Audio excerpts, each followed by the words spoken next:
वह केवल घर में नहाकर बाहर आया था, तभी एक बलशाली आदमी आ धमका। उस आदमी के खतरनाक इरादों को देखकर औरत डर के मारे बाहर भागी, लेकिन बलशाली आदमी ने उसे वापस खींच लिया। औरत ने घबराकर बताया कि वह गर्भवती है, पर बलशाली आदमी ने ध्यान नहीं दिया। उसने औरत को इतना पीटा कि वह खून से लथपथ हो गई और फिर उसने औरत के पेट पर भी मारना शुरू कर दिया। जब पुलिस अंदर आई तब तक औरत की सांसें थम चुकी थी। गंजा पूर्णतः शांत खड़ा था। उसने हाथों को सिर पर रखा और आराम से घुटनों के बल झुक गया। उसके होठों पर विचित्र मुस्कान थी। थोड़ी देर में ही एक और पुलिस अधिकारी टॉम वहां आया और अपनी खून से सनी पत्नी को देखकर व्याकुल हो उठा। उसने पिस्तौल तान ली और उस व्यक्ति को गुस्से में मारने की इच्छा की। उसके सहयोगी ने उसे रोका क्योंकि और पुलिसकर्मी आ चुके थे और ऐसा करना कानून के खिलाफ था। उस गंजे आदमी को देखकर टॉम को गहरा पछतावा लिया हुआ, क्योंकि वह व्यक्ति वही था जिसे टॉम ने कुछ वर्षों पहले खुद जेल भेजा था। टॉम को नहीं लगा था कि उसकी रिहाई के तुरंत बाद वह बदला लेगा। हालांकि टॉम उस आदमी से नफरत करता था, साथी की समझाइश पर उसने जिम्मेदारी निभाते हुए हथियार रख दिया। लेकिन पत्नी के निधन के बाद टॉम ने महसूस किया कि उसने सब कुछ खो दिया है और वह हर समय उदास रहने लगा। मेरा दिमाग अभी भी अपनी पत्नी का बदला लेने के विचार से भरा है, इसलिए उस दिन उसने अपने लंबे बालों को धक्का दिया और पिस्तौल को फिर से भर दिया। यह सब करने के बाद वह सांग ब्याओ के एक अड्डे में चला गया। उसने अपने साथी को फोन किया, उसे बताया कि वह कहाँ था और फिर अकेले अंदर टूट गया। ड्रग डीलरों का सामना करते समय टॉम को मारने से पहले उन्होंने जवाब दिया, ऐसे कठिन में टॉम कोमल नहीं था। कुछ समय बाद उसका साथी आ गया। उसने टॉम से दृढ़ता से पूछा कि उसने वह क्यों किया जो सब उसने अपनी आंखों के सामने देखा, लेकिन टॉम ने समझाया नहीं। उसने सिर्फ अपनी पिस्तौल छोड़ दी और जमीन पर घुटने टेक दिए। जल्द ही टॉम को जानबूझकर हत्या के लिए जेल की सजा सुनाई गई थी और यही उसका असली उद्देश्य था, क्योंकि उसकी पत्नी के हत्यारे का अंतिम संस्कार अब जेल में रखा गया था। लेकिन जैसे ही वह जेल में प्रवेश करते थे, टॉम को वार्डन द्वारा कार्यालय में बुलाया गया था। दूसरे पक्ष को पता था कि वह एक पुलिस अधिकारी था और जेल आने का उद्देश्य जानता था। वार्डन ने टॉम को चेतावनी दी कि वह परेशानी न करें, अन्यथा वह एक ही समय में जेल से जीवित नहीं निकल पाएगा। सांग ब्याओ को यह भी पता चला कि टॉम जेल में था, लेकिन वह बिल्कुल भी घबराया नहीं था और उसने अपने छोटे भाई को खोजने के लिए पहल की। तंग उसे भिड़ गया। उसने टॉम का लंच छीनकर धमकाने लगा कि यहाँ वही बॉस है।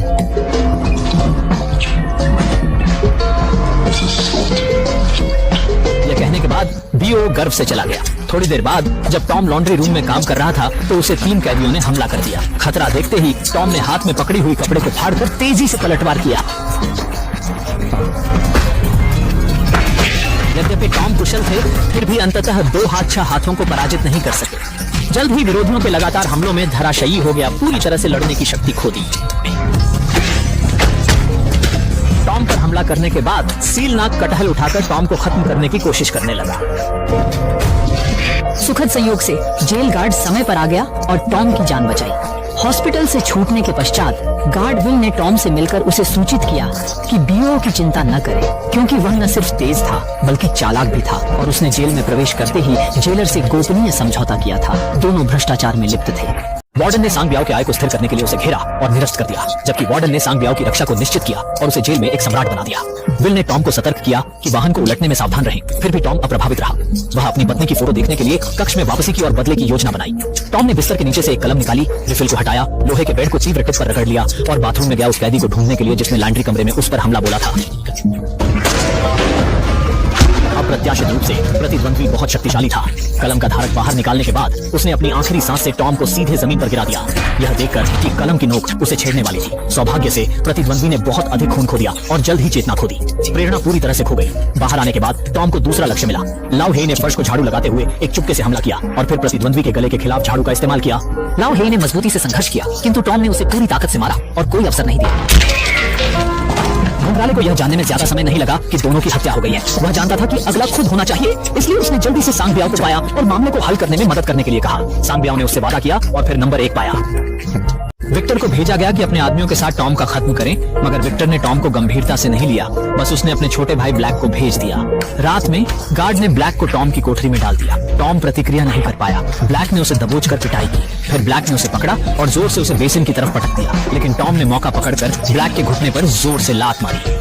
उसने जल्द ही बेसिन उठाया और मारने के लिए आगे बढ़ा, परंतु तभी वहां पहुंचे गार्ड ने लाठी से वार करके उसे बेहोश किया। इस प्रकार वार्डन ने टॉम को 7 दिन के लिए काल कोठरी में डाला।